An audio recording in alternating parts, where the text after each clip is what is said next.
보리수입 9. 관법 수행의 첫걸음. 도로시 피건 지음 박태원 옮김. 관법 수행의 첫걸음. 선정 공부를 처음 시작한 사람은 먼저 선정 중에 취해야 할 각종의 조치들에 일정한 순서를 매겨 차례로 이행해 나가는 것이 유익하리라고 생각한다. 첫째는 날마다 편안히 머무를 수 있고 수행 중에 방해받지 않을 조용한 장소를 마련하는 것이 현명할 것이다. 다음에는 얼굴과 손발을 정성 들여 씻는다. 시간이 허용하면 샤워로 온몸을 깨끗이 하는 것이 더 좋다. 그러고는 헐렁하고 편안한 옷을 입는다. 가급적이면 날마다 일정한 시간에 선정 공부를 하는 습관을 붙이는 것이 좋을 것이다. 나 자신은 새들이 아침 인사를 하는 오전 6시와 그들이 보금자리로 물러가는 오후 6시에 참선한다. 다음에 좌선에 들어갈 때의 자세를 고려해야 한다. 척추를 곧게 세우고 정신을 가다듬어 앉되 긴장하지는 말고 다만 빈틈없는 살핌의 자세를 유지하도록 유의하라. 그럼 이제 시작할 준비는 되었다. 하지만 그 전에 몇 가지 마음가짐에 대해 알아보는 것이 좋겠다. 수자아따가 그의 조그마한 책 관에서 말하고 있듯이 선정은 당신 스스로의 힘으로 해낼 수 있는 가장 멋진 일임에 틀림없다. 하지만 초심자에게는 선이라는 것이 보는 것처럼 단순한 일은 결코 아니다. 자기 자신의 내면을 깊숙이 들여다보고 그 너머까지를 보자면 강한 추진력이 필요하다. 단순히 자기가 알고 있는 사사로운 문제를 피하거나 제쳐놓으려 해서는 안 되고 좀 더 진지하게 맞닥뜨려야 되는데 그러자면 자발적인 의욕과 훈련이 필요하다. 왜 선수행을 하는가? 이유는 많다. 하지만 가장 두드러진 이유는 명료하게 사고하고 무지, 환상, 탐욕, 증오 및 가래를 없애는 법을 배우려는 것이다. 이것은 곧 열반에 이르는 길이며 이 길로 나아가는 동안 우리는 자아에 대한 집착을 완전히 떨쳐버려야 한다. 자아를 가진 것처럼 느끼는 이 기분은 매우 집요한 것이어서 좀처럼 근절시킬 수가 없다. 이 기분은 참으로 끈질기고 진실에서 벗어난 것이다. 겨우 소멸시켰는가 싶으면 어느덧 되살아나 불쑥 나타나기 일수다. 사실 많은 사람들에게 이 길은 먼 것임에 틀림없지만 그렇다고 다른 첩경은 있을 수 없고 오로지 끈기가 있는 노력에 의해서만 자아를 조복시킬 수 있다.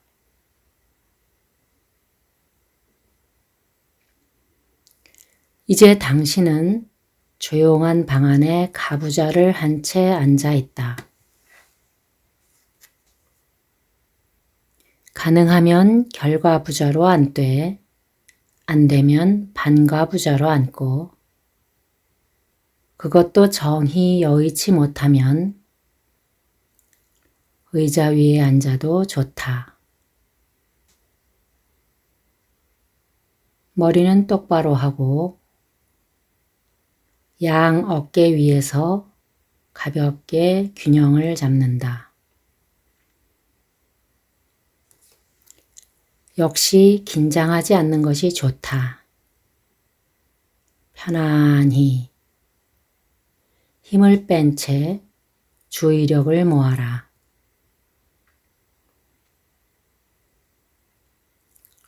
좌선의 첫 단계는 단지 호흡을 관찰하는 것으로 시작될 것이다. 숨이 들어왔다, 나갔다, 들어왔다, 나갔다 하는 콧구멍에 정신을 집중하라. 콧구멍을 통과할 때 스치는 공기의 감촉을 알아차리고 있으라.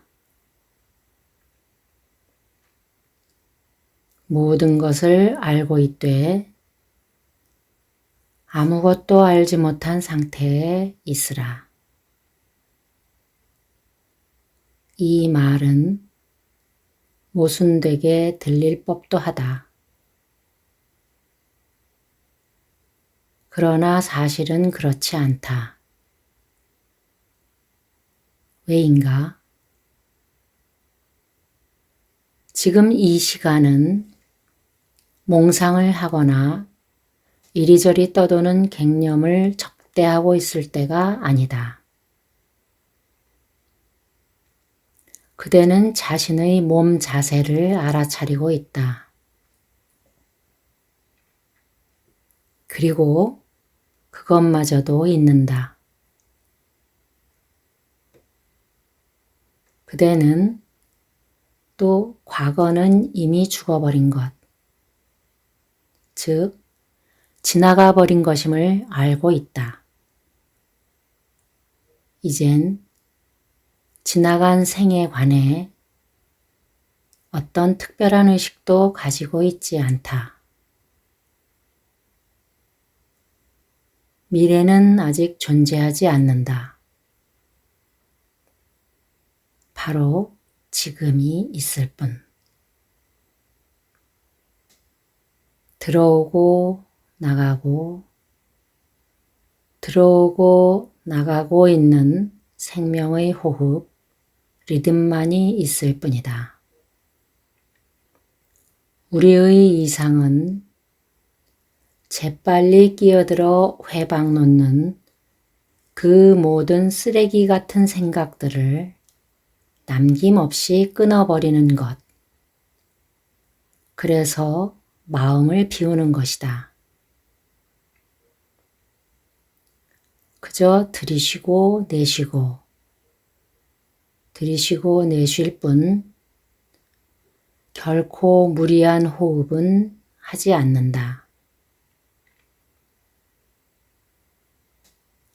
이제 당신은 호흡하는 사람이 아니고 호흡이 당신을 호흡하고 있다. 그런 당신마저도 시간이 경과하면 점점 더 희미해져 가다가 마침내 흩어져 사라지기 시작한다.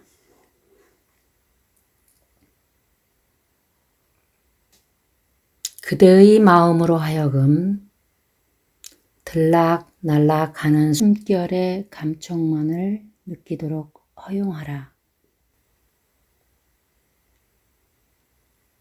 처음 단계에서는 그 이상 아무것도 생각하지 말라. 호흡이 더욱 섬세하고 세밀해지면서 가늘어져 감을 알게 되고 조만간 전혀 숨 쉬고 있지 않은 듯이 느끼게 된다. 이것이 바로 호흡의 흐름이 잔잔해지는 모습이다. 이때 매우 유쾌하고 만족스러운 기분이 된다.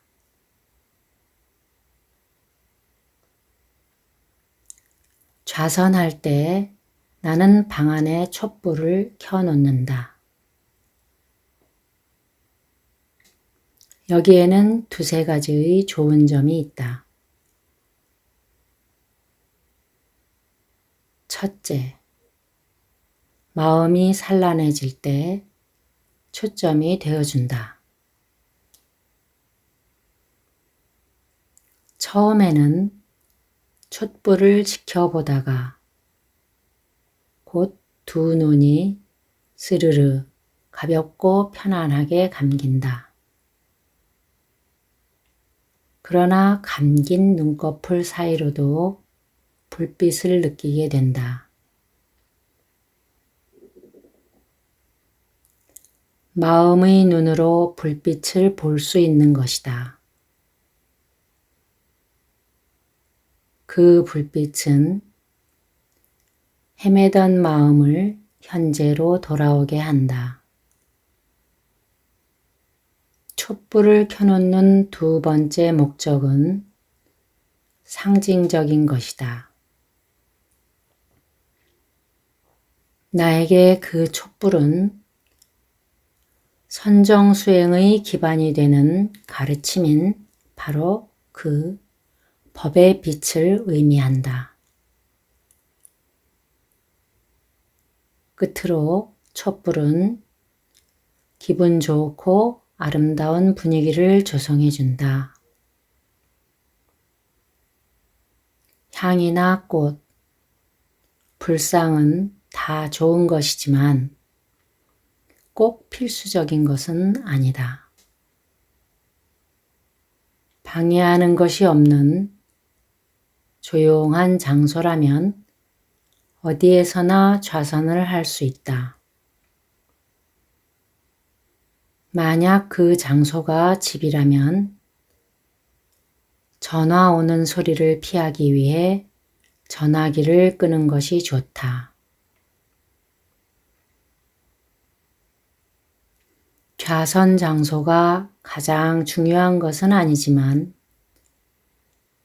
날마다 같은 시간, 같은 장소에 가서 앉는 것이 좌선 습관을 붙이는 현명한 방법이 된다는 것을 마음에 새겨두라.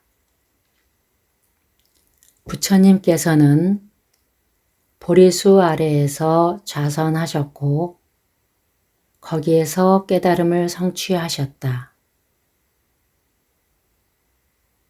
공부가 높은 수행자라면 어떤 장소라도 붐비는 시장, 공동묘지, 동굴, 공원 혹은 쓰레기 처리장마저도 수행처로 삼을 수 있고 또 소기의 목적을 달성할 수 있다.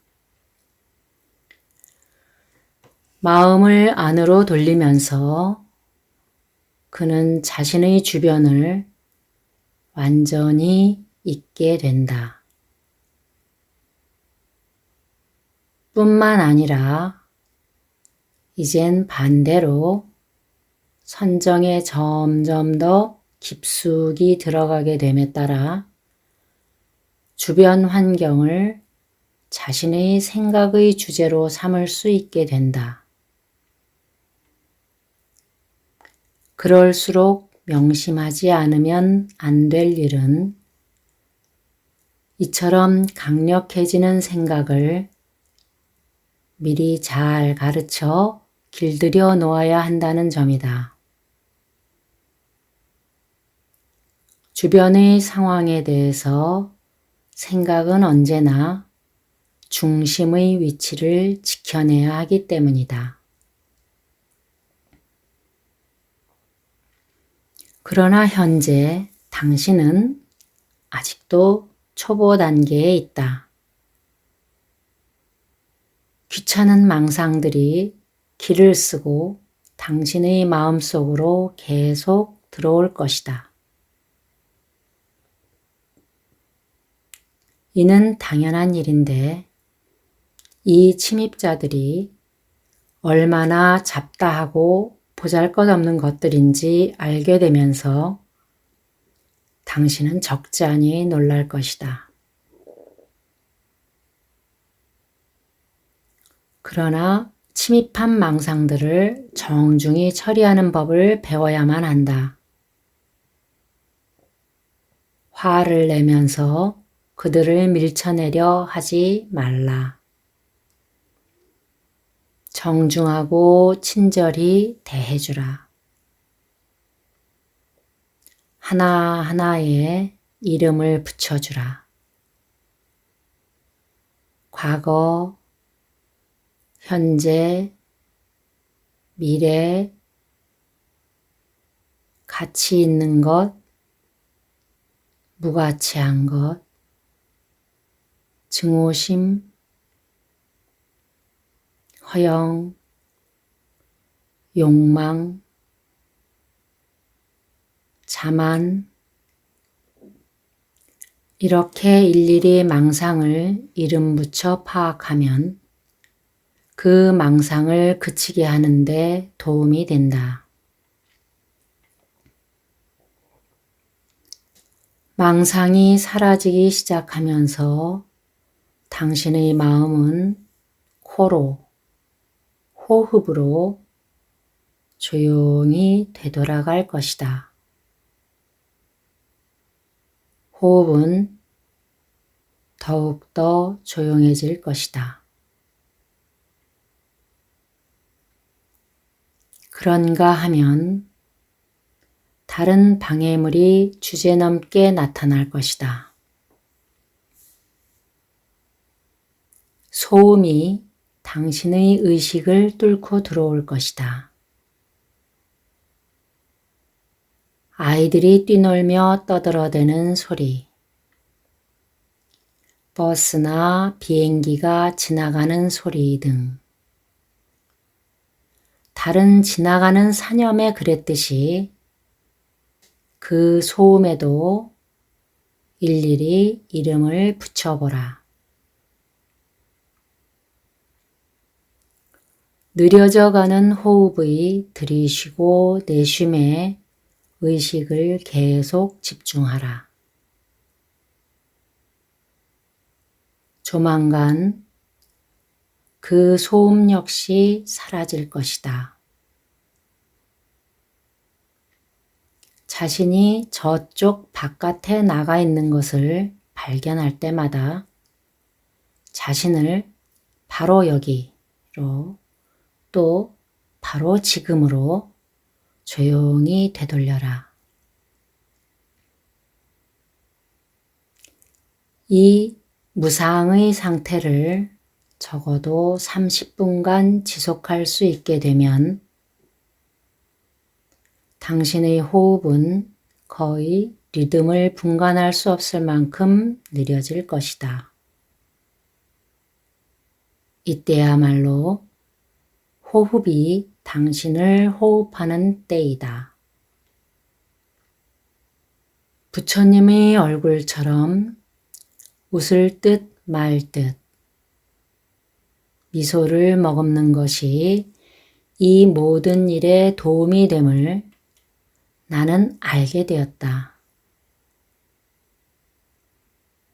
그 미소는 마음을 밝게 해주고 푸근하게 해주는데 도움이 된다. 선정 공부를 시작하는 단계인 만큼 30분이나 그 이상을 무상 상태에 있을 수 있게 되면 거기에서 중단하고 일어나든 더 지속하든 좋을 대로 하라.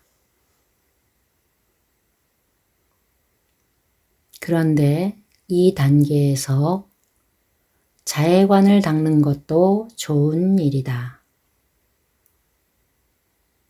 이 관법은 증오, 질투, 분노, 자기 연민을 제거해 주기 때문에 좋다. 그것은 모든 존재에 대한 사랑, 자아의 소멸, 더불어 기뻐함, 그리고 살아있거나 이승을 떠나버린 모든 존재와 비존재들에 대해 자애의 마음을 갖게 해준다. 당신이 멀리 펼치는 자애심은 확대되어 지구와 우주를 에워싸게 될 것이다. 조만간 당신은 아무리 작은 벌레라도 그 생명을 함부로 해치지 않게 될 것이다.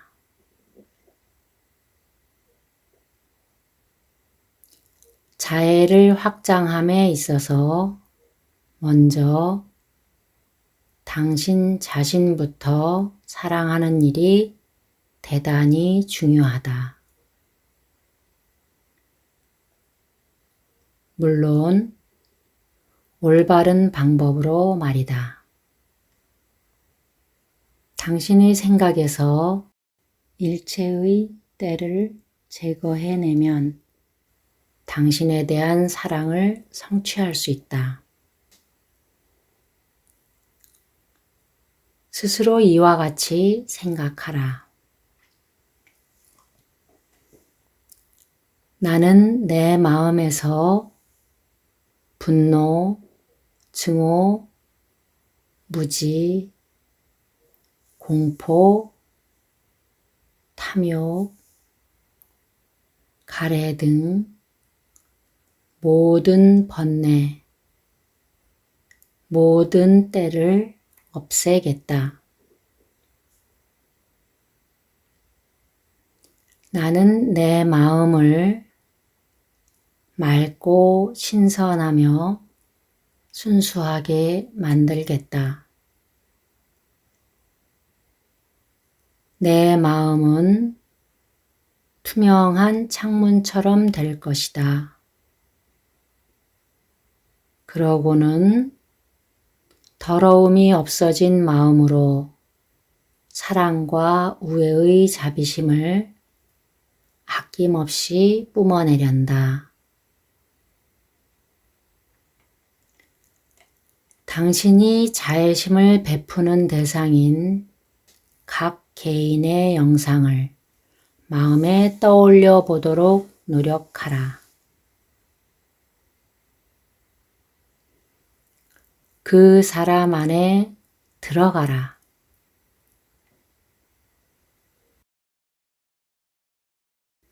그 남자 혹은 여자의 인격이 당신 자신 속에 들어오는 것을 느끼고 당신의 느낌을 곧장 그 사람의 심정 속으로 들어가게 하라.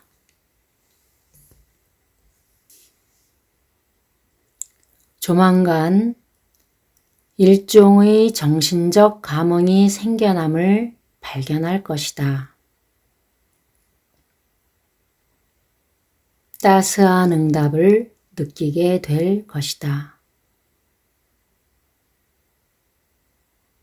그러나 여기에서 머물지 말라. 그 다음 사람에게로 또 그 다음 또 그 다음 사람으로 계속해 나아가라. 사람들은 모두 마음속에 따스함과 자애심을 가지고 있다. 그것을 이끌어내어 상대방 안으로 스며들게 하라. 매일 한두 번씩 이렇게 하면 당신의 지평은 넓어질 것이다. 당신의 의식에 들어온 모든 존재들과 비존재들에게 예외 없이 이러한 파동을 보내고 있는 스스로를 발견할 것이다. 여기에는 당신이 잘 모르는 전혀 새로운 면모들도 포함될 것이다. 즉, 당신이 알지는 못하지만 거리에서 주기적으로 혹은 이따금씩 스치고 지나는 사람들, 살아있는 모든 사람들,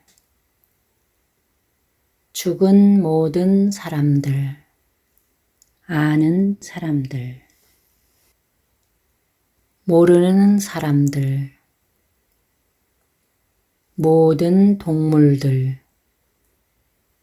곤충들, 나무들, 모든 유기체와 무기체들을 말이다. 그리고 이 쏟아지는 자애심의 흐름을 타고 당신의 자아도 흘러나가서 일체를 포괄하는 자아로 확산되면서 사라져 버릴 것이다. 이와 같이 좌선을 한 후에는 행선을 시도해 보라. 그리고 그때는 부처님께서 가르치신 4가지 성스러운 진리를 생각하라. 모든 존재들은 태어나면 고통받기 마련이다 등.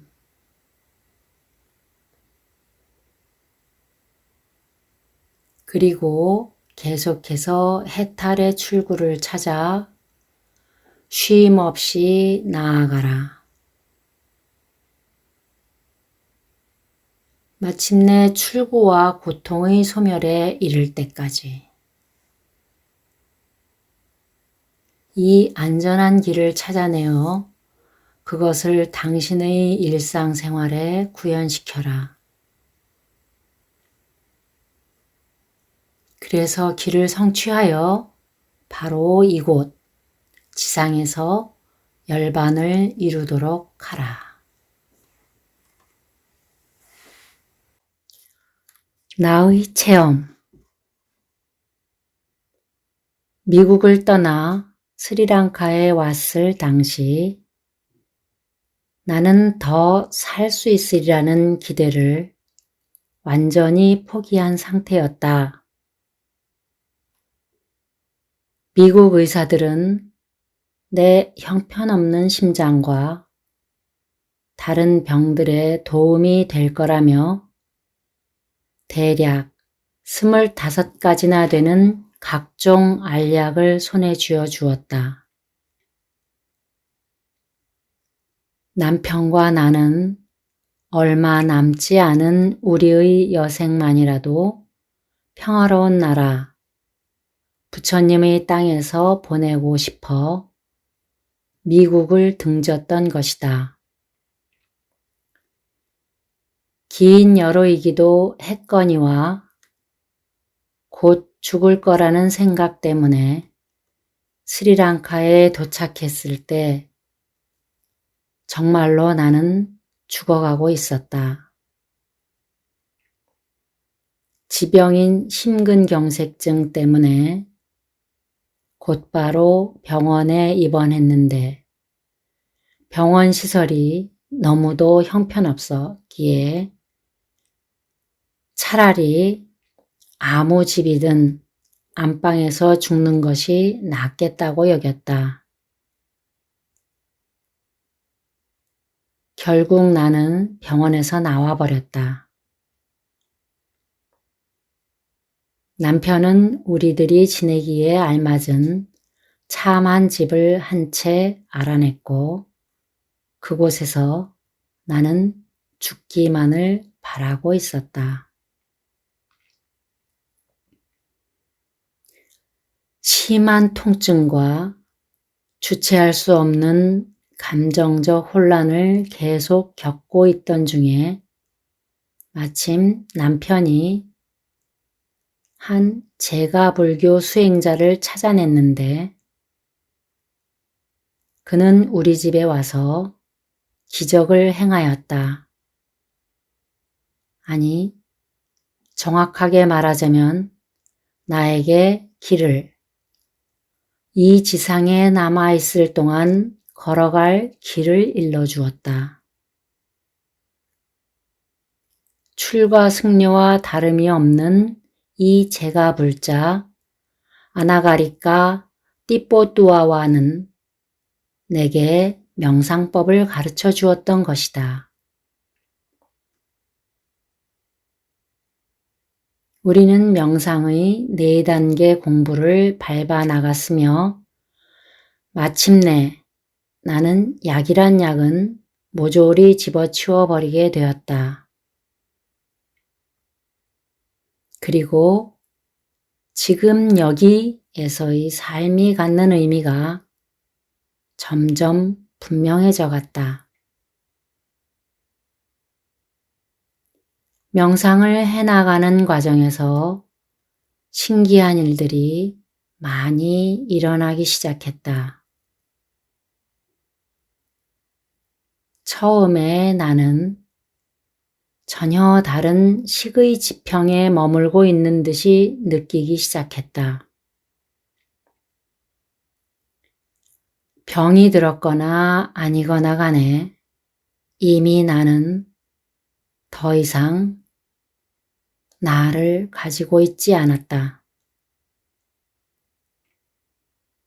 나는 만물과 더불어 하나였고 우리 모두는 새로운 세계에 있었다.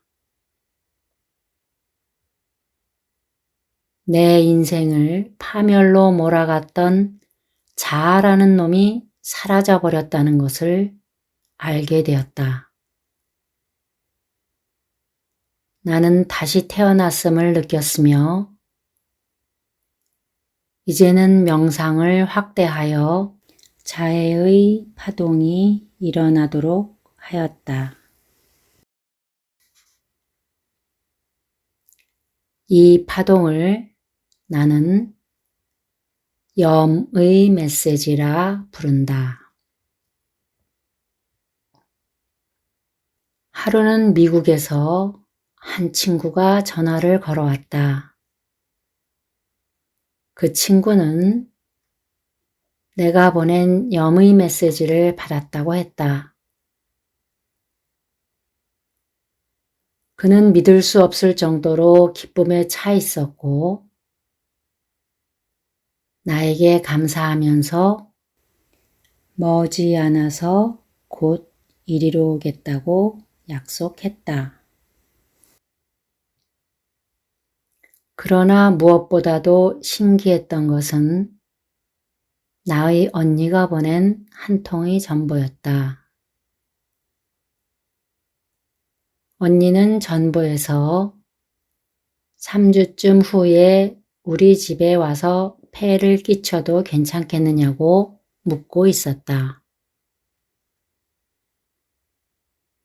정말 너무나 놀라서 심장이 다 멎을 정도였다. 언니의 나이 78. 지난 15년 동안 나는 언니로부터 아무런 소식도 듣지 못하고 있었다.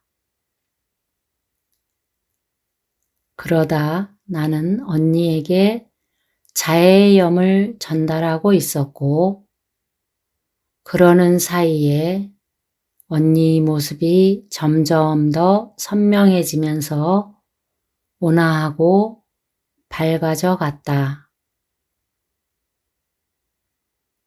언니는 우리 집에 도착하기 이전에 이미 나와 함께 있었던 것이다. 78의 나이에 언니는 나를 만나러 지구의 반을 돌아서 찾아왔다. 도착하자마자 언니는 너를 보고 싶은 충동을 억누를 수 없었어 라고 말하는 것이었다. 우리 자매는 얼싸안고 재회를 기뻐했는데 더욱이 예상치도 않게 언니는 매일 저녁 나와 함께 명상을 하는 것이었으며 우리 집에서 맛본 그와 같은 평화의 사랑은 일찍이 경험한 적이 없었노라고 말하는 것이었다.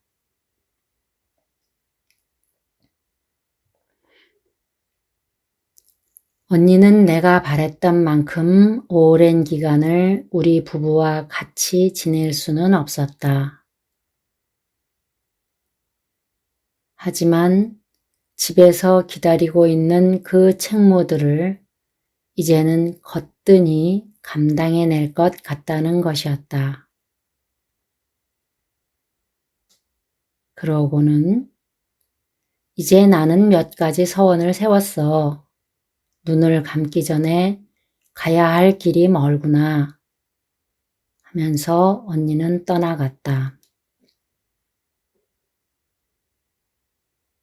이런 몇 가지 경험담들이 듣는 사람들에게는 꽤나 힘이 되었던지 명상 지도를 받으러 나를 찾아온다. 내가 누구를 개종시키려 든 적은 정말 한 번도 없었다. 최근에는 스위스 출신의 한 젊은이가 우리 집에 왔다. 그는 서투른 영어로 자신이 공수병으로 죽어가는 중이라고 말했다. 나는 그가 그런 병에 걸리지 않았다고 확신했기에 그에게 당장 그날부터 아나가리카 띠뽀뚜아와와 함께 명상을 해보자고 권했다.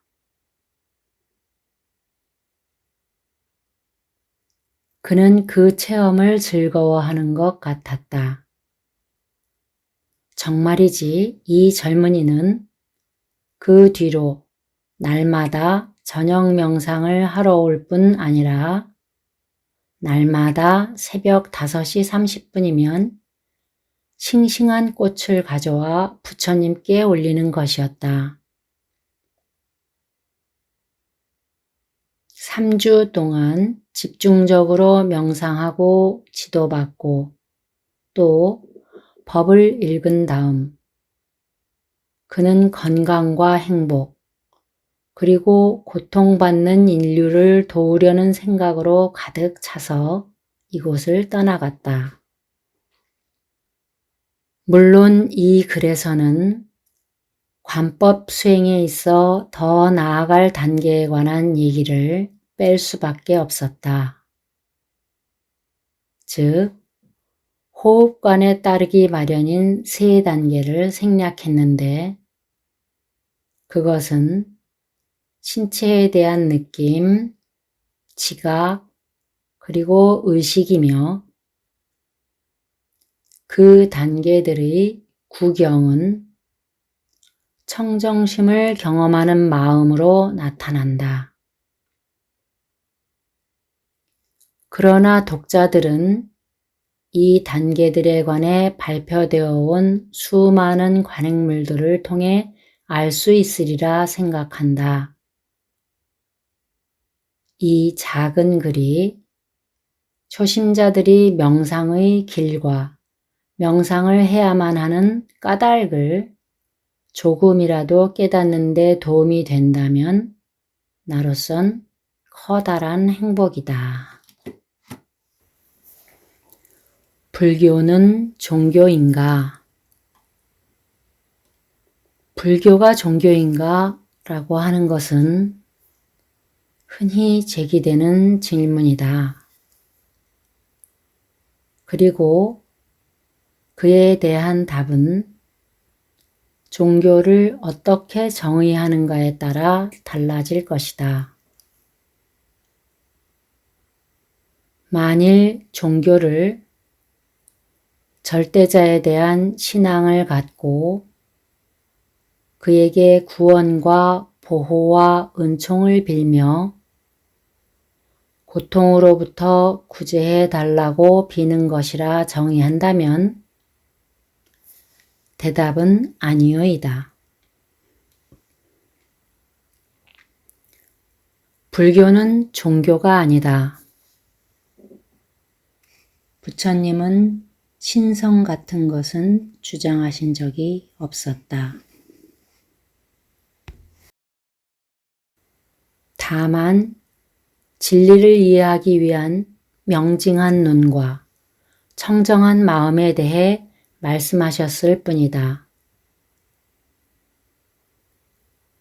이것은 깊은 직관에 의해 얻어지며 평온과 깨달음에 이르게 한다. 부처님은 드물게 볼 수 있는 위대한 인물이었지만 결코 신 같은 것과는 관계가 없었다. 혹시 생각이 모자란 나머지 착각에 빠진 일부 사람들이 그분을 신의 자리에다 올려놓고 경배하면서 은총이나 특별 면죄를 빌기도 하지만 그렇다고 부처님의 본래 모습이 달라질 수는 없는 일이다. 가뜩이나 고난에 찬 이 시대에 들어와서, 아니 까마득히 먼 그 옛날부터 인간은 자신을 죄악으로부터 구원해주고 고통에서 벗어나게 해줄 어떤 절대자를 믿고 싶은 마음을 가져온 것 같다. 그러나 이것은 크나큰 착각이다. 그리고 설사 그와 같은 절대자가 있다고 치자. 그렇다 한들 우리가 왜 그에게 구원을 청해 애걸해야 하는가? 인간 스스로 자신을 구하고자 노력하는 것이 보다 걸맞은 일이 아니겠는가? 적어도 부처님은 그렇게 생각하셨던 것이다. 부처님은 말씀하셨다. 인간은 태어나면 고통받기 마련이다 라고. 삶은 바로 고통인 것이다.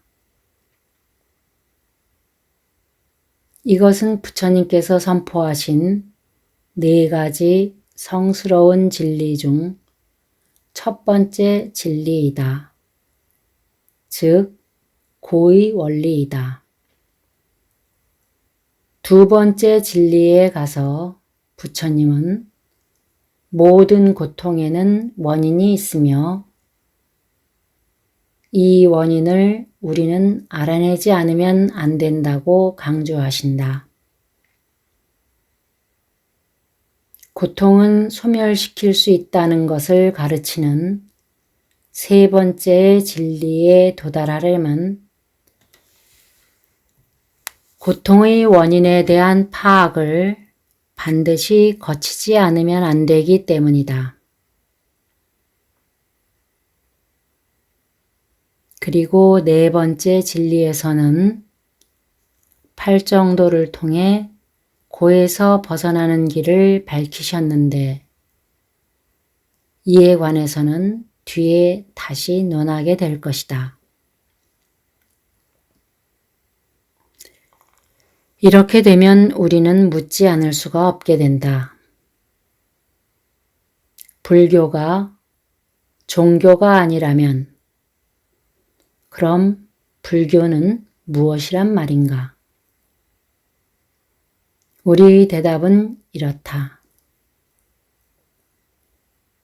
불교는 하나의 삶의 방식이고 철학이고 심리학이며 사고방식이다.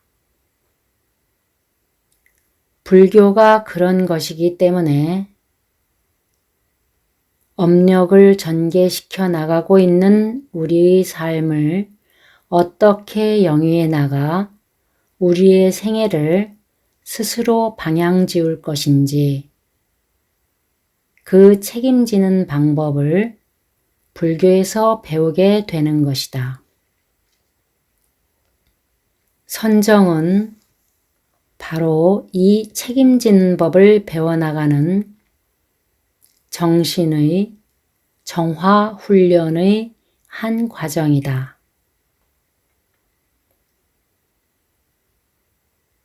젊은이들이 찾아와서 이렇게 묻는 일이 많다. 어떻게 하면 이제까지 지녀온 신앙과 문화를 저버리지 않고 불교를 받아들일 수 있겠는가? 라고. 나는 그들 가운데 기독교인들에게는 예수님의 계명들을 곰곰이 생각해 보라고 권한다. 예수님이 말한 계명과 부처님의 계율이 과연 그렇게 정반대이고 이질적인 것인가? 죽이지 말지어다. 도둑질하거나 간음하지 말지어다.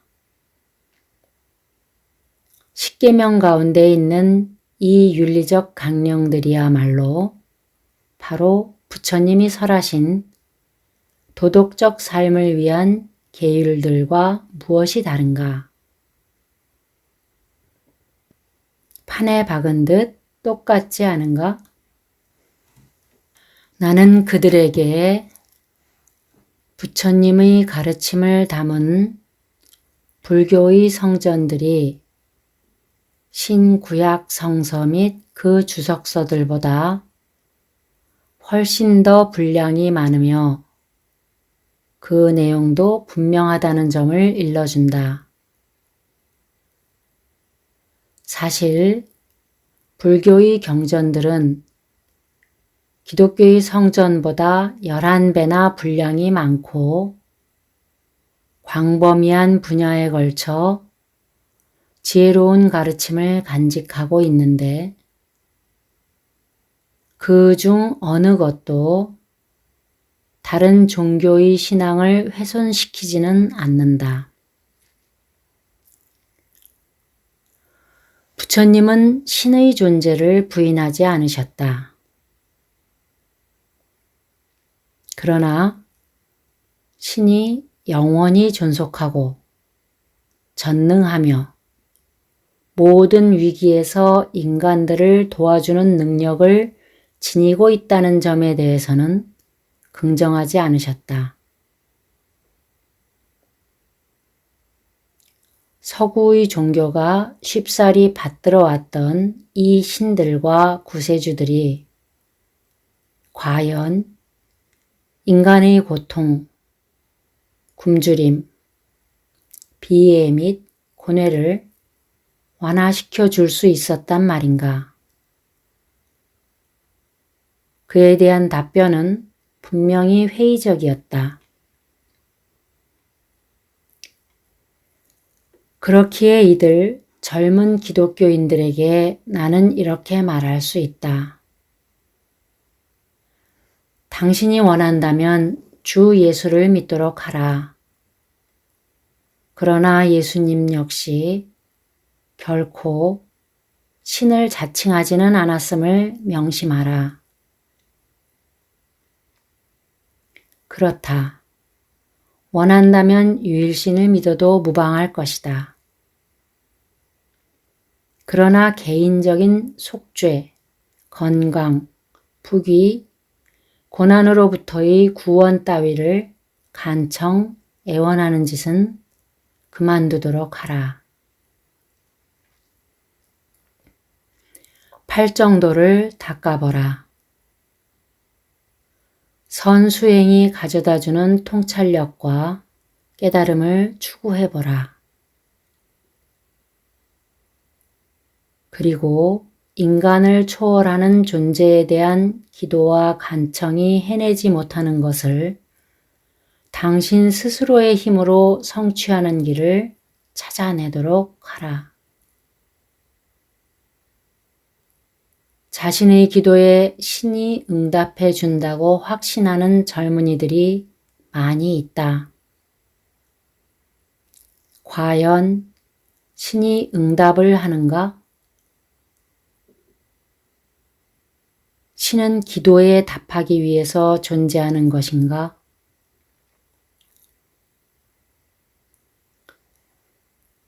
최근에 한 젊은이가 음식과 잠자리를 구해 우리를 찾아온 일이 있었다.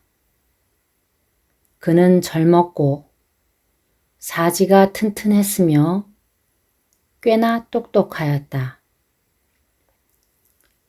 우리는 그를 맞아들여 며칠 동안 음식을 주고 방도 마련해 주었다. 그런데 이 친구가 영 떠날 생각을 하지 않는 것이었다. 아무래도 억지로 내보낼 수밖에 없었다. 그랬더니 그는 몹시 분개해야 하지 않는가. 그가 떠날 때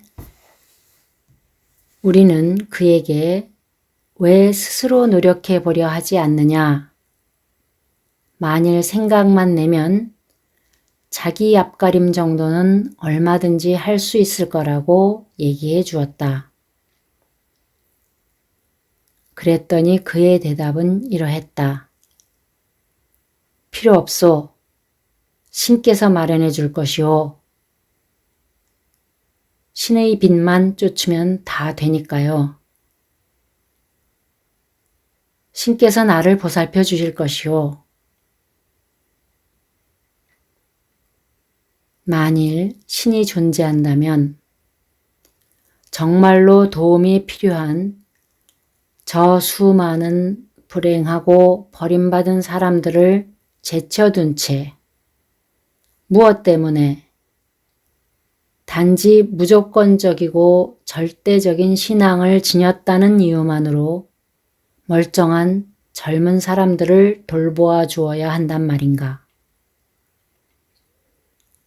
강제 수용소에 끌려간 수백만의 유태인들이 독일인의 집단 수용소에 갇혀 독가스로 대량 학살을 당할 때 그리하여 어떤 사람은 화덕 속의 죄가 되기까지 30분 동안이나 계속되는 질식의 고통 속에서 서서히 죽어갈 때 신은 과연 그들에게 어떤 돌봄을 베풀어 주었다란 말인가? 정말 신이 있어서 온 세상 구석구석에서 암이나 온갖 질병들로 고통받는 수백만의 인류에게 하루하루 속절없이 괴로움만 연장시켜주고 있다는 말인가?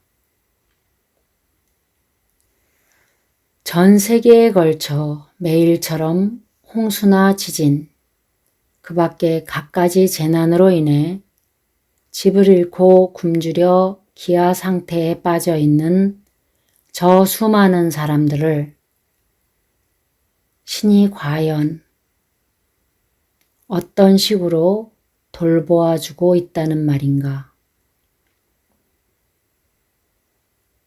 나는 신을 떠받드는 사람들에게 이렇게 말해주고 싶다. 그렇다. 원한다면 얼마든지 신을 믿어라. 그러나 제발 요구하는 짓거리는 그만두라. 구걸은 집어치워라. 먼저 할 수 있는 만큼 힘껏 당신 자신을 스스로 돌보도록 하라. 그런 다음 당신의 가슴을, 당신의 마음을 자애로 가득 채우라. 그러고 나서 힘 닿는 대로 다른 사람들의 고통이 거치도록 도우라. 내가 그들에게 해주는 대답은 다음과 같다. 당신의 신을, 당신의 구세주를 얼마든지 마음껏 경배하시오. 그러나 비는 짓은 이제 그만두시오. 자기 소망을 들이대고 끝없이 애걸복걸하는 신랑 그만 그치시오라고. 이스라엘에서 한 유태 소녀가 선수행을 해보고자 찾아온 적이 있었다. 그 소녀는 선수행을 통해 행복과 평온함을 맛보았으나 한 가지 걱정되는 게 있었다. 물려받은 과거의 유산을 잊고 싶지는 않습니다. 저는 예루살렘 태생이며 유태 전통에 젖어 있습니다. 라고 그 소녀는 말했다. 나는 다음과 같이 대답해 주었다. 문제될 것 없다. 선수행을 마칠 때마다 쉬마를 외우렴. 쉬마란 유태인들이 보통 아침마다 외우는 기도이며 임종 때도 암송되는 예로부터 내려오는 기도인데 다음과 같은 말들로 되어 있다. 들으라, 오 이스라엘이여. 하느님은 우리의 신이시며 주께선 유일하시도다. 이 기도문은 유태교인들에게는 위안을 주는 사상이며 그들을 편안하게 해주는 것임에 틀림없다. 나는 그 소녀에게 일러주었다. 실제로 불교는 내가 그렇게 원한다면 신을 믿을 권리를 조금도 부정하지 않는다. 다만 불교에서는 신의 자리를 일신교나 다신교와는 전혀 다른 차원에다 둔다는 것만은 지적해 두어야겠다. 너는 너의 신앙을 조금도 다치지 않고서도 불교가 가르치는 많은 것으로부터 이로움을 취할 수 있는 것이다. 예를 들어 불교의 선정 공부에서 그런 이익을 얻을 수 있다. 너나 나나 우리 모두는 고통에 묶인 채 서로 관계를 맺고 살아간다. 라틴어에서 유래한 종교라는 말부터가 결합되어 있다 또는 연결되어 있다는 뜻이 아닌가. 그런데 인도의 요가라는 말도 똑같은 뜻인 합일됨을 의미하는 것이다. 여기서 이 말들이 신에 대한 신앙을 표현하느냐 않느냐 하는 것이 문제가 아니라 중요한 것은 우리들 모두가 같이 서로 관련되어 있다는 이 경이로운 사실을 인정하고 받아들이는 데 있다. 나는 그녀에게 말했다. 사실 유태교를 실천한다 해서 사람 상호 간의 공통관계를 부정해야 할 필요는 전혀 없지 않느냐? 라고. 그러자 그 젊은 숙녀는 대단히 만족해했다. 그녀는 지금도 날마다 참선을 하고 또 쉬마를 외우며 지내고 있는 줄로 안다. 불교도들이 우상을 숭배한다고 비난하는 사람들이 왕왕 있다. 무엇 때문에 향이나 등이나 꽃을 불상 앞에 놓는가? 이런 물음을 던지는 젊은이들에게 나는 다음과 같이 말해준다.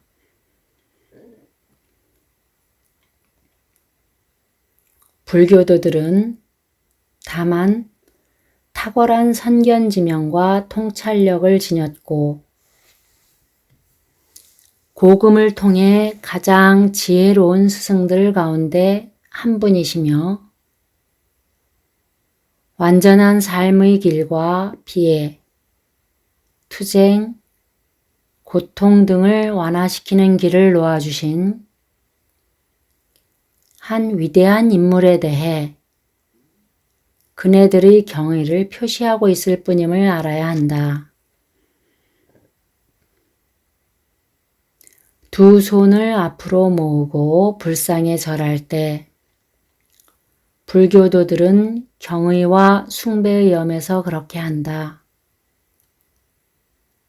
그러나 그들이 숭배에 두는 의미는 서양 종교인들의 그것과는 사뭇 다르다. 불교도들은 그들의 개별적 자아를 위해 무엇을 요청하지 않고 신들의 중재라든가 개인적인 은총 따위를 기원하지도 않는다. 그 까닭은 무엇인가?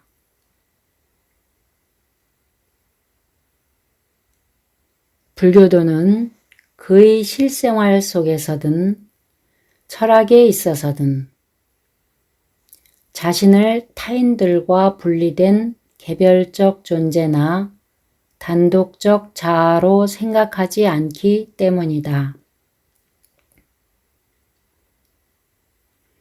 개별적 인간이라는 관념이 없기 때문에 특혜가 주어지기를 바라는 어떤 사람이 없다.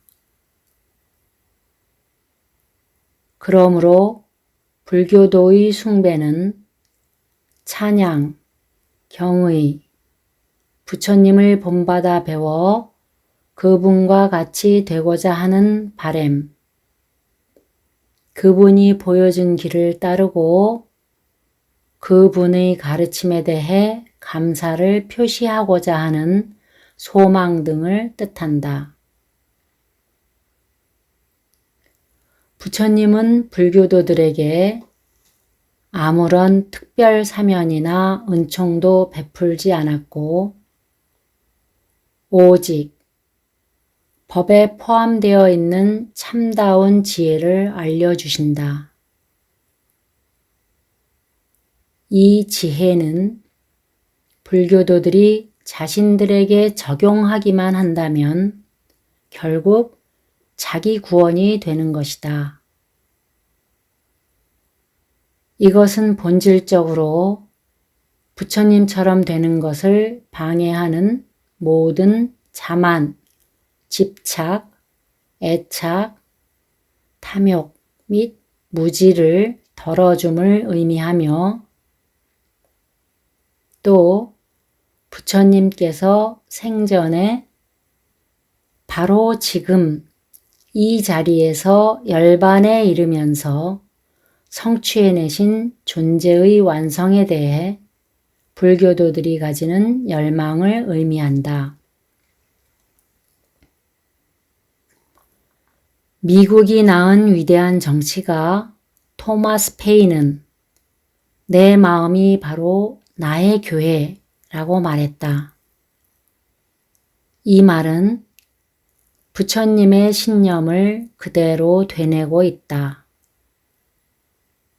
불교도들은 자기가 선택한 스승을 본받아서 완성자가 되도록 나아가는 데 있어 굳이 어떤 중재역을 해줄 중개인이 있어야 된다고는 믿지 않는다.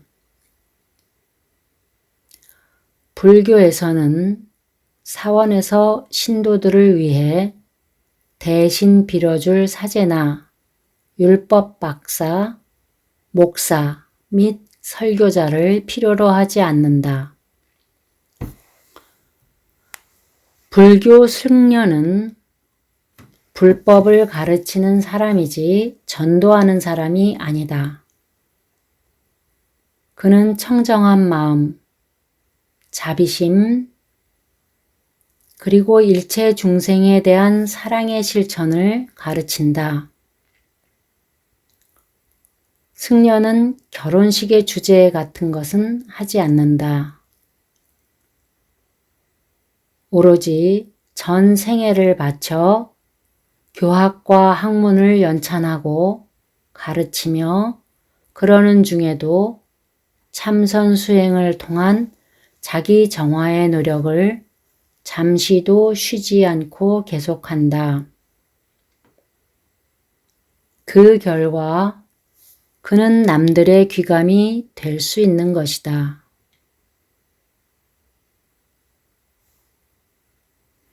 어떤 사람이 불교도가 될 수 있는가? 그리고 어떻게 불교도가 되는가? 이것 역시 흔히 받게 되는 질문이다.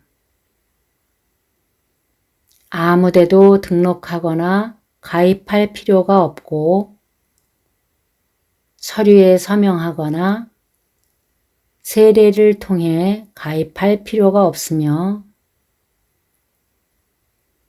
어떤 다른 믿음도 부인할 필요가 없다는 것이 그에 대한 대답이다. 오직 불교도들이 사는 방식대로 살기 시작하면 되고 부처님으로부터 영감을 얻으면 되며 그분의 가르침을 좋아하고 숭상하면 되고 그분이 가르치신 팔정도에 따라 정진하기 시작하면 되며 선수행을 통해 공덕과 청정을 얻도록 노력하기만 하면 된다.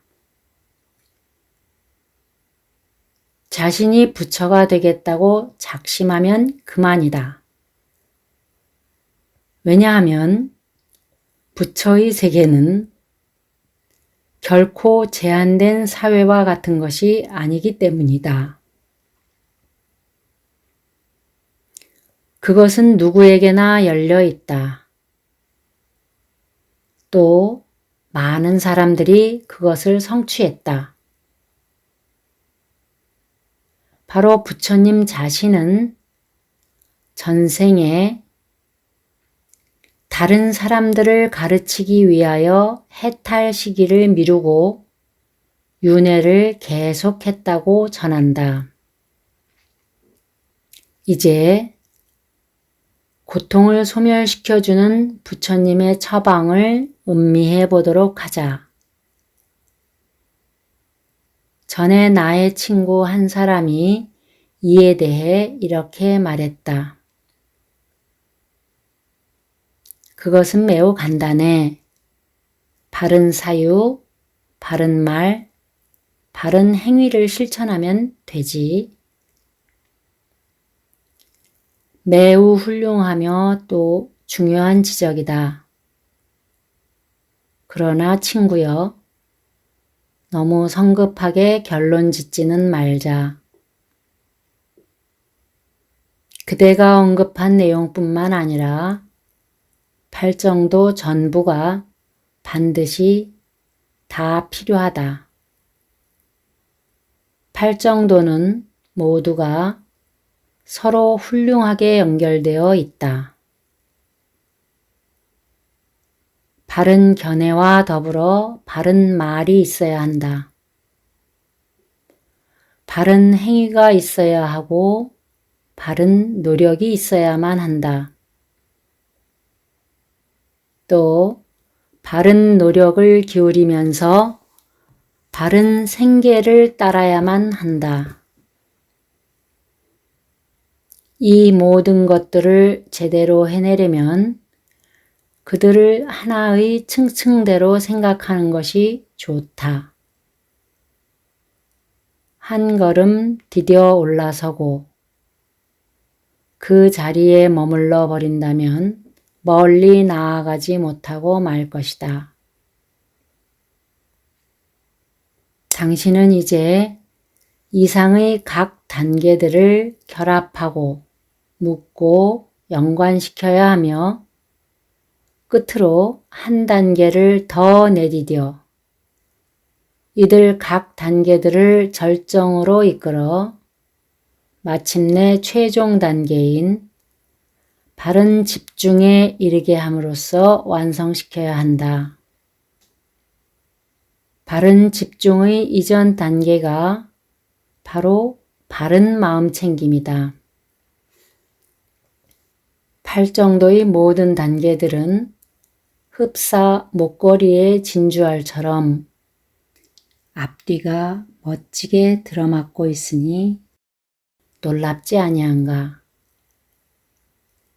이쯤에서 바르다, 바름이란 말의 의미를 잠시 생각해 보도록 하자. 말과 생각과 행위 등의 바름에 대해서 말이다. 팔정도의 맥락 속에서 바름의 의미를 깊이 생각해 보는 사람은 그다지 많은 것 같지 않다. 바름은 그릇됨에 대한 반대의 의미로 쓰인 것일까? 그럴지도 모른다. 또는 그렇지 않을지도 모른다. 인생의 고빗길에 처할 때마다 매번 무엇이 옳고 무엇이 그른지를 판별할 줄 아는 사람이 몇이나 되겠는가? 그렇다면 바름은 알맞음을 의미하는 것일까? 알맞은 행위, 알맞은 말 등등의 의미로 쓰인 것일까? 알맞음은 적당함을, 어떤 경우에 걸맞은 적당함을 뜻한다. 그런데 그게 어디 그렇게 말처럼 쉬운 일인가? 그렇다면 부처님께서 바름이라는 말을 쓰신 의미는 무엇일까? 그 의미는 혹시 선택해야 할 것이 있으며 바로 우리가 선택권을 지니고 있다는 것,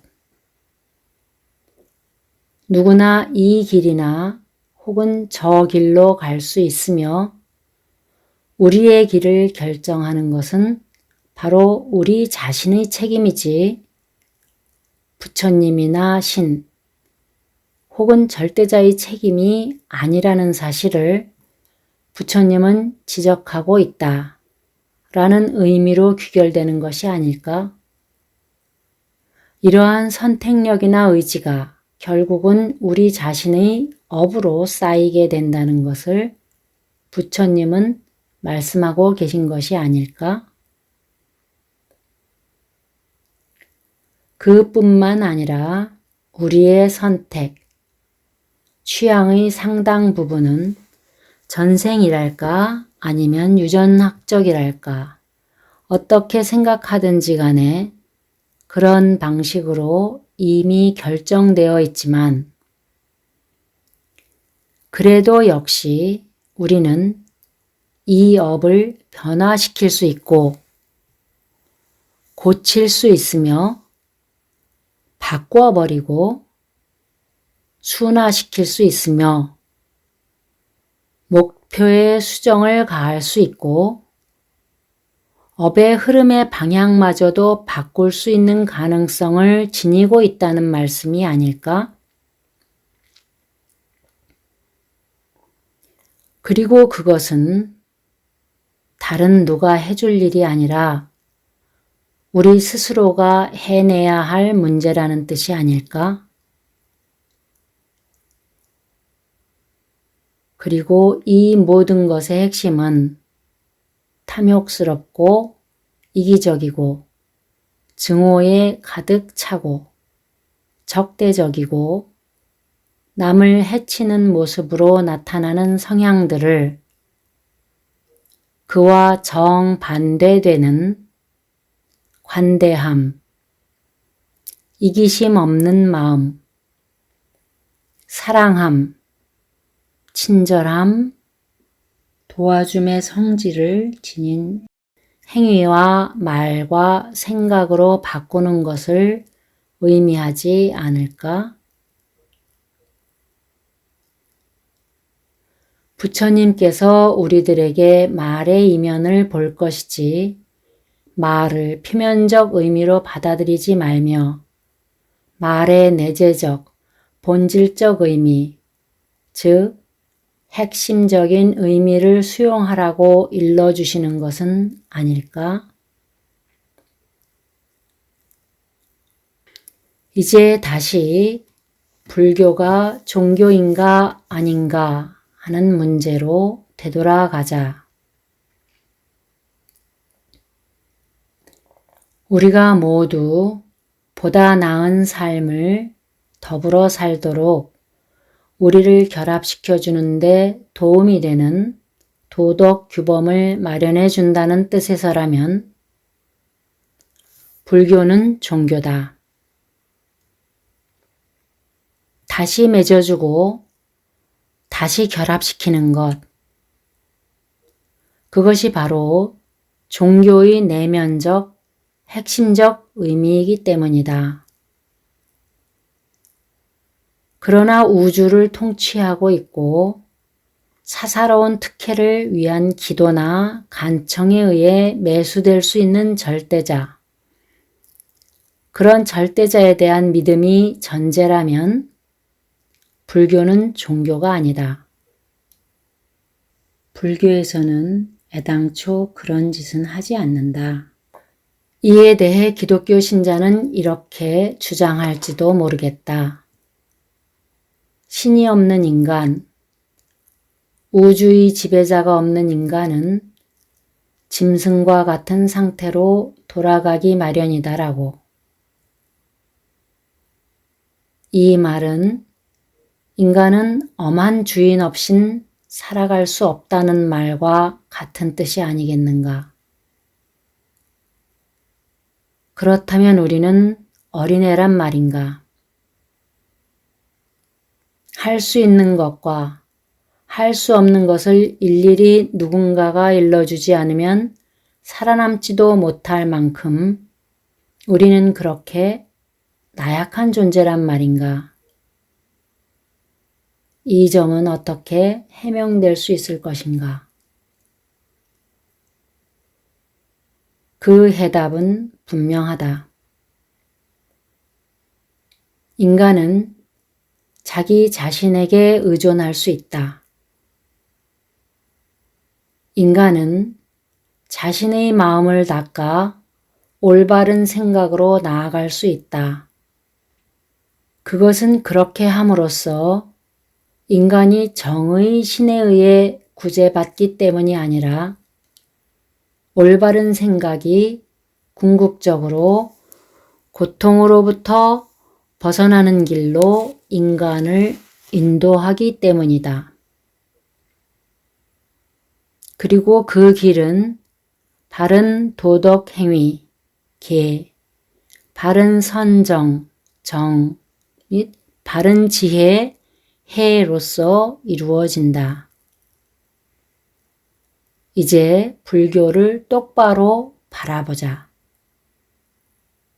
불교는 당신을 내려다보기보다는 우러러보며 어린애로 다루기보다는 어른으로 대우하며 강요하고 명령하는 것이 아니라 한 맛의 가르침을 끈기 있게 가르치고 있지 않은가. 인간은 자기 자신이 지은 업대로 몸 받아 태어난 존재라고 부처님은 가르치신다. 즉, 업은 우리가 짓고 우리가 틀 지으며 따라서 우리가 금생에 행하는 일이 내생의 운명을 좌우한다는 것이다. 따라서 불교에서는 가슴을 치며 운명을 억울해할 필요가 없어지며 회개하라는 권위적 요구에 전전긍긍해야 할 필요가 없다. 부처님이 가르치신 길을 따라가기만 하면 우리는 자신을 멍들게 하는 나태와 무감각, 삿됨과 사악함에서 벗어나 일어설 수 있다. 복수심에 가득 찬 신이 없이는 사람은 인간 이하일 수밖에 없다는 주장이 진실이라면 수천 년 동안 서로서로 평화와 사랑 속에 살고 있는 불교도들의 존재는 어떻게 해명할 수 있겠는가? 부처님과 예수님은 많은 점에서 서로 비슷하다.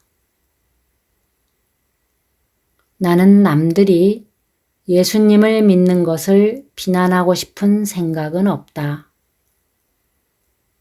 예수님은 내 이웃을 내 몸처럼 사랑하라고 말씀하셨다. 부처님은 모든 존재들에게 자비로울지어다 라고 말씀하셨다. 하느님은 유태인들에게 내가 내 자신에게 하지 않을 짓을 남들에게도 하지 말라고 말씀하셨다.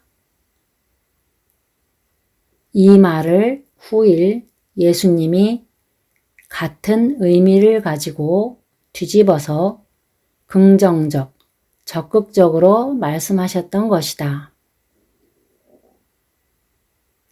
하느님의 말씀을 그의 백성들에게 해석해 준 사람이 모세였는데 그렇다고 백성들이 그를 신으로 떠받들지는 않았으며 그도 역시 신으로 행세하지 않았다. 불교 신자와 기독교 신자들이 의견을 달리하는 것은 예수님의 추종자들은 예수님에게 신의 권위를 부여했던 반면 부처님의 제자들은 부처님에게 위대한 인간으로서의 존경을 바쳤다는 점이다. 세상에는 왜 고통이 존재하는가? 부처님은 사람들이 개별 자아가 있다는 관념에 집착하기 때문에 고통이 생겨나는 것이라고 가르치셨다. 개별 자아가 있다는 말은 은연중에 자기 본의와 가래를 나타내고 있다. 이것은 환상이며 그것도 근본적인 환상이다. 신에게 기도를 드리고 있는 사람은 실은 가래를 나타내고 있는 셈이다. 그는 집착하고 있는 사람이다. 그는 자신을 위해 무엇인가를 바라고 있다. 즉, 자기중심적이며 이기적이다. 신이라는 관념마저도 이 자기중심주의를 미래의 삶에까지, 그것이 천상세계든 다른 어디든 간에 연장시키고 싶어하는 생각의 표출인 것이다. 기도하는 사람은 고통 없는 멋진 내세 또는 현세의 지속을 갈구한다. 그 대신 그는 그의 신에게 착한 행실을 약속하는 것이다.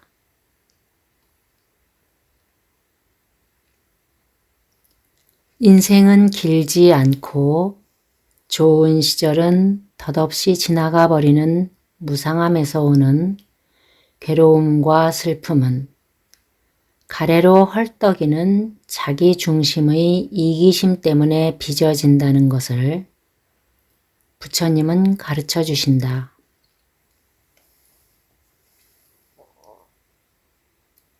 그 가래가 바로 고통이다. 가래는 겁이 많다는 것을 뜻한다. 겁이 많다는 것은 두려워한다는 것이다. 두려워하는 마음이 고통이다. 인생은 두려움으로 가득 차 있다.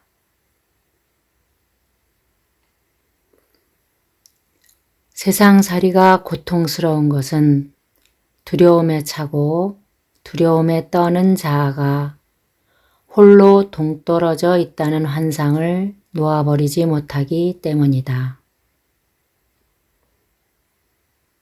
그 동떨어진 자아는 공포심, 이기주의, 탄원, 소망, 가래에 매달린다. 주소서, 도우소서 하면서 신에게 애원한다. 이에 대한 부처님의 대답은 무엇인가? 그분은 자아라는 관념을 그 관념이 빚는 탐욕과 증오와 무지를 스스로 씻어내라고 말씀하신다. 또 이 무지란 무엇인가? 나 자신이란 것이 근본적 환상에 불과하다는 사실을 깨닫기를 거부하거나 무시하는 것이 아닐까? 우리는 결국 선정의 문제로 되돌아가게 된다. 왜 우리는 선정을 닦아야 하는가?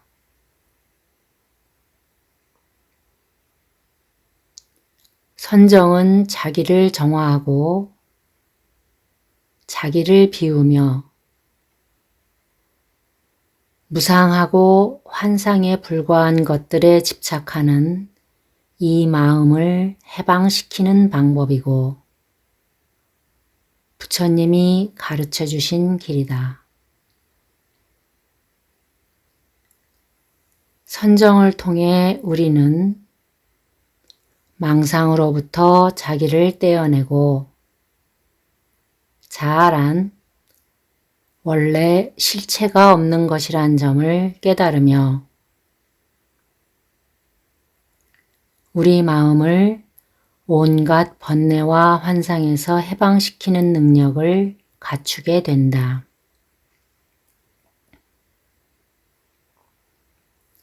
나아가 지혜와 자비를 닦음으로써 열반에 이르게 되고 궁극적으로 고를 소멸시키고 자아의식을 철저하게 포기하게 된다. 그 경지에서는 끝없이 지속되는 영원이나 소멸 같은 그 어떤 것도 추구하지 않게 된다. 자아가 존재하지 않는 터에 멸진시킬 그 무엇이 있겠으며 영원해야 할 그 무엇이 있겠는가. 구함이 떨어져 버린 평온, 고요, 그리고 고의 종식을 가져다주는 부처님의 교의와 이에 대한 믿음이야말로 얼마나 장엄하고 신비로운 사유의 세계인가. 모든 존재는 결국은 신비 자체이며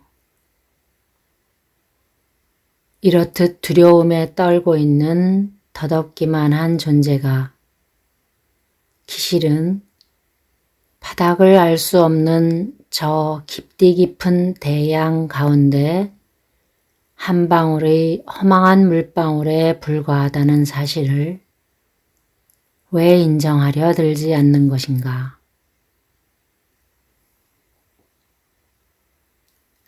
사람들은 신들에게 기도하고 간구함으로써 가끔씩 일종의 정신적 정화를 얻는다. 심지어 회의론자들의 기도조차도 마찬가지 결과를 가져오는 수가 있다. 기도가 위안과 평온과 고통의 완화를 가져온다면 그것이 나쁠 리는 없다. 그러나 그 위안이 지속적이지 못할 때는 어찌 될까? 기도가 외부의 권위, 그것도 초자연적 권위에 의존하는 속성을 지니고 있다는 점은 재론할 여지도 없는 명백한 사실이지만 그 문제는 일단 젖혀놓더라도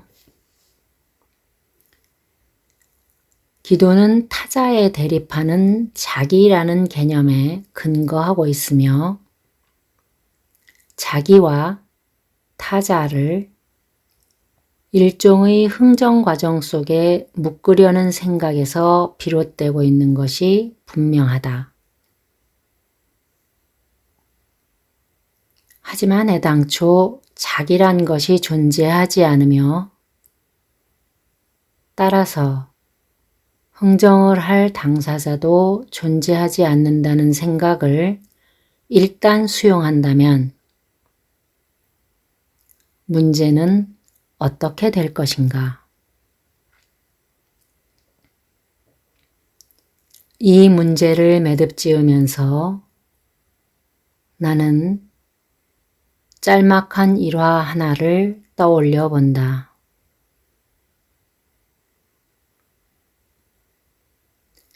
한 기독교 선교사가 절에서 연불을 하고 있는 중국 스님 한 분을 만나게 되었다. 스님이 연불을 마치자 선교사가 물었다. 당신은 누구에게 기도하고 있습니까? 아무에게도 기도하지 않았소. 스님은 대답하였다.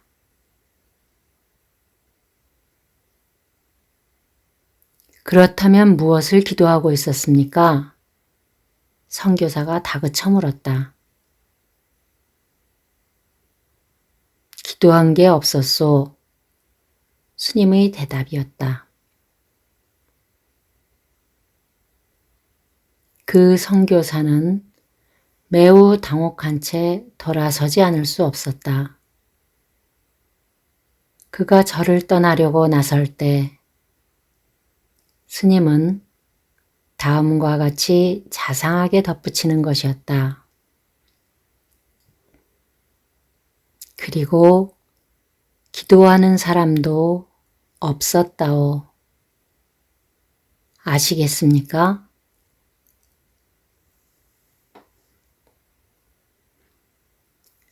나는 다른 길에서는 얻을 수 없는 진리를 선수행을 통해 제대로 조망할 수 있다는 것을 알았고,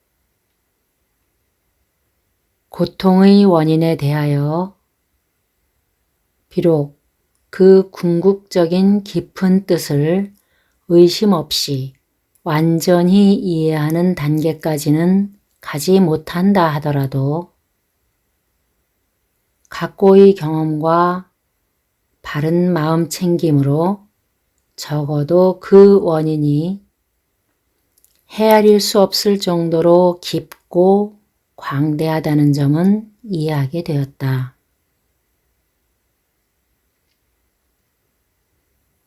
나는 칠순에 이르러 수시로 격렬한 협심증에 시달리는 가운데 관절염의 고통 때문에 앉아있기도 거북하여 좌선 중에 자주 몸을 뒤척이거나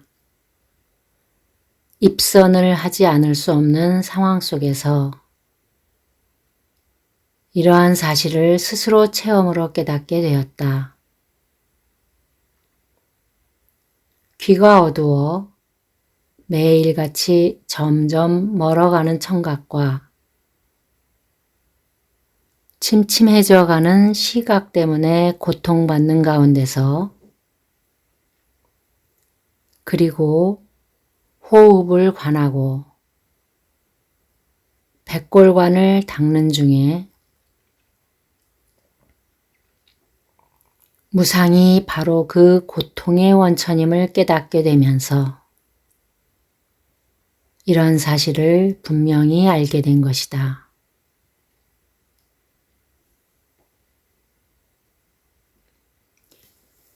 그뿐만 아니라 이 무상을 깨닫다 보니 우리가 무언가 확연히 구분 가능하고 지속되는 어떤 영속체 같은 나를 지니고 있다는 이 환상이 얼마나 광범하게 구석구석까지 작용하고 있는지를 짐작할 수 있게 되었다. 대개의 고통들은 이 근본적인 환상, 다시 말해 기본적으로 고통을 받고 있거나 받을 수 있는 어떤 당사자, 어떤 자아가 존재한다고 여기는 환상 때문에 일어난다는 사실을 또한 눈치채게 된 것이다.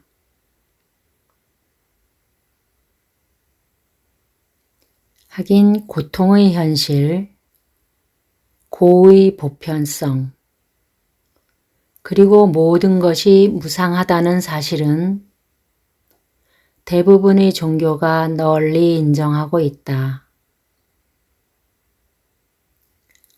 모든 종교는 삶의 근본적인 비극성을 부인하지 않는다. 불교가 다른 종교들보다 더 나은 면은 바로 무아의 가르침을 따르고 견지한다는 점이다. 무아설의 입장에 서면 생과 사, 무상과 고는 궁극적이고 근원적인 의미에서 볼 때 한낱 전개 과정에 불과한 것이고 이 전개 과정에는 개인의 참여란 있을 수 없다.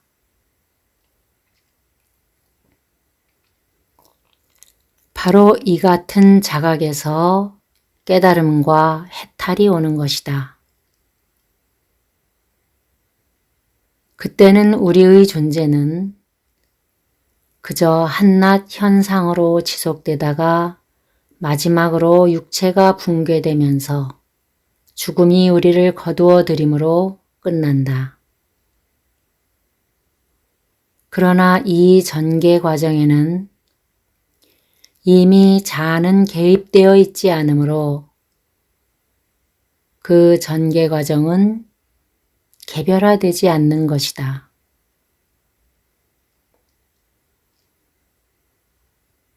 우리는 더 이상 재난과 절망과 질병의 피해자가 아니며 심지어 그런 것들의 침투 대상도 아니다. 불안, 실망, 걱정, 공포, 고뇌, 쇠퇴, 쇠약, 노쇠, 더 이상 우리와 상관없다.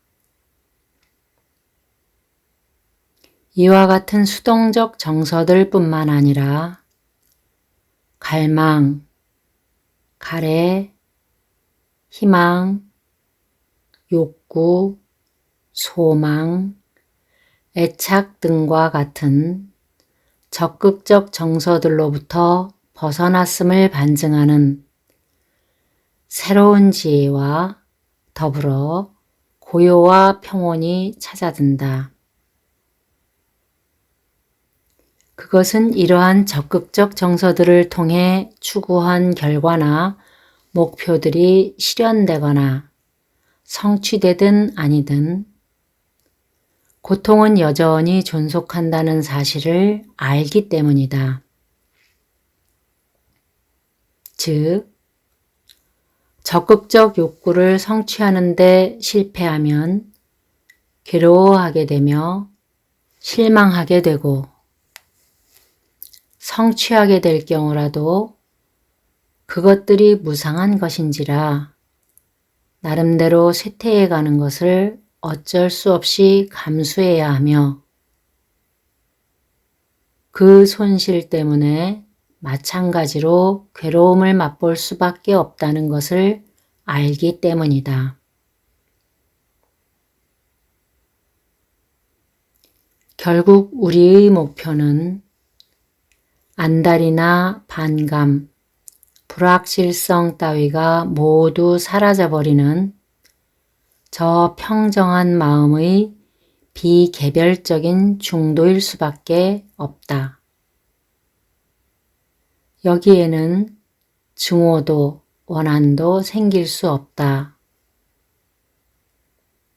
누구든 이곳에서는 복종적이지도 않고 그렇다고 반항적이지도 않다. 사사로운 사랑이나 미움을 일삼고 있을 필요가 없어져 버린다. 평온이 찾아온다. 해탈하게 된다.